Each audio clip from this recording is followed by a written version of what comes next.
ፈጠራዊ ስራሕ ኣምላኽ ምስ ሰብ ኣብ ዝለዓለ ጥርዙ በፂሑ እግዚአብሔር ካብ መሬት ሓመድ ኣኪቡ ቀዳማይ ሰብ ፈጠረ።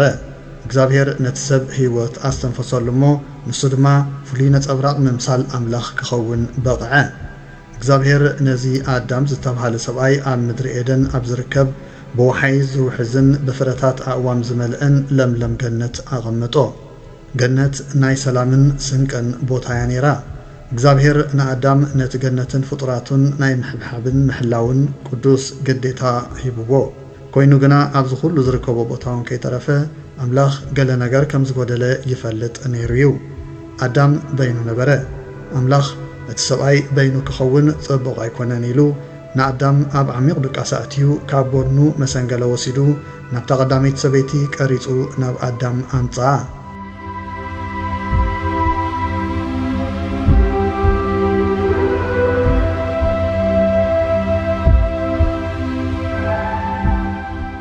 ኣዳም ካብ ድቃሱ ተንሲኡ ምስ ረኣያ ግን ብሓጎስ ተፈንጭሐ። ኣብ መወዳእታ ዓጽሚ ኣዕጽምተይን ስጋ ስጋይን እዩ ኢሉ በኸየ።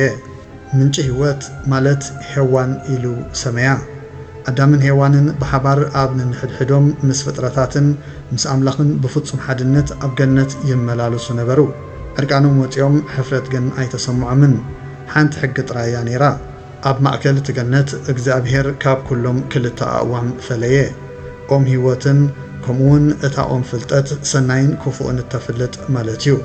እግዚአብሔር ንኣዳም ብዘይካታ ጽቡቕን ክፉእን እተፍልጥ ኦም ካብ ኩሉ ኣብ ገነት ዘሎ ኦም ክበልዕ ከም ዝኽእል ነገሮ።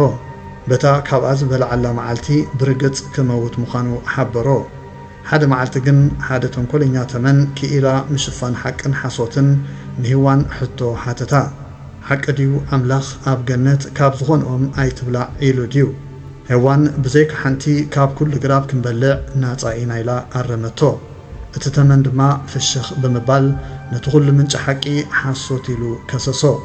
ንሄዋን ነቲ ፍረ እንተበሊዓ ከም ዘይትመውት ጽቡቕን ክፉእን እናፈለጠት ከም ኣምላኽ ከም እትኸውን ነገራ። እቲ ሓሳብ ኣብ ኣእምሮ ሄዋን ተቐመጠ። ናፍቖታ ነቲ ዝተኸልከለ ፍረ እናዓበየ ኸደ። ካልኦት ኩሎም ጽቡቓት ፍረታት ድማ ብምንጽጻር ድኹማት ኮኑ። ኣብታ ህሞት እቲኣ ኣብ መንጎ ፍጥረት እግዚአብሔር ምጥምማት ተቐደደ።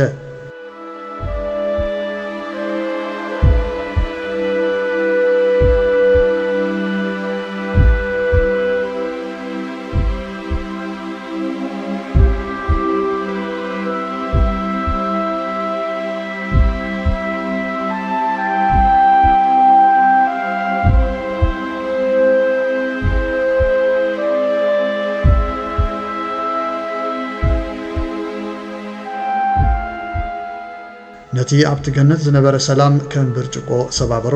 ኣዳምን ሂዋንን ዕርቃኖም ከም ዝወፁ ተረድኡ። ንመጀመርታ ግዜ ድማ ሕፍረት ተሰምዖም።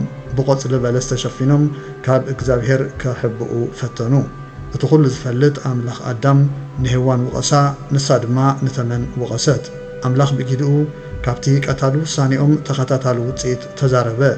ንሄዋን ዘስሓታ ተመን ብኸብዱ ደቂሱ ብዘርኢ ሄዋን ክቕጥቀጥ፣ ሄዋን ከዓ ሕርሳ ብቓንዛ ኮይኑ ንሰብኣያ ክትገዝእ ክትብህግ፣ ኣዳም ድማ ካብ እሾኽን ዕንቅርቤትን ዝመልኦ ምድሪ መግቢ ክረክብ ክቃዕለስን ክርህፅን። እቲ ዝኸፍአ ግን ካብ እግዚአብሔር ተፈልዮም ካብቲ ሓደ እዋን ምስኡ ዝመላለስሉ ዝነበሩ ገነት ተሰጎጉ። ኣምላኽ ንኪሩቤል ኣብ ሃልሃልታ ሰይፊ ኣቐመጦም፣ ንመንገዲ ምምላስ ምእንቲ ኸዓጽዎም። ኣዳምን ሂዋንን ብሓንቲ ናይ ዘይምእዛዝ ተግባር ነቲ ምስ ፈጣሪኦም ዝነበሮም ንጹህ ዝምድና ኣፍሪሶሞ። ኮይኑ ግና ኣምላኽ ኣይገደፎምን። ካብቲ ገነት ከይወፁ ዕርቃኖም ንምሽፋን ካብ ቆርበት እንስሳ ክዳውንቲ ሰሪሕሎም። ካብ ዘርኢ ሄዋን ድማ ሓደ መዓልቲ ርእሲ ተመን ዝጭፍልቕ ንሕፍረቶም ብጽቡቕ ዝሽፍን ንኹሎም ዝቕበልዎ ድማ መሊሱ ናይ ዘለኣለም ህይወትን ምስ እግዚአብሔር ስኒትን ዘቕርብ መድሓኒ ከም ዝመጽእ ቃል ኣተወ። ብምክትታልኩም እናመስገና። እዚ ዛንታ እንተዳ መሲጥኩም ነዛ ቪድዮ ላይክ ጌርኩም ዛንታታት እዚ ቻነል ሳብስክራይብ ብምግባር ንተስፋን ድሕነትን ኣምላኽ ዘድልዮም ሰባት ሼር ምግባር ኣይትረስዑ። ደገፍኩም ንዝምህሩን ብተስፋን ዝፍውሱ ዛንታታትን ክንዝርግሕ ይሕግዘና እዩ። ሃናፂ ሓሳብኩም ኣብ ታሕቲ እምብሩ። ኣብ ዝቕፅል ዛንታ ዳግማይ ክሳብ ንራኸብ በብዘለናዮ ሰላም።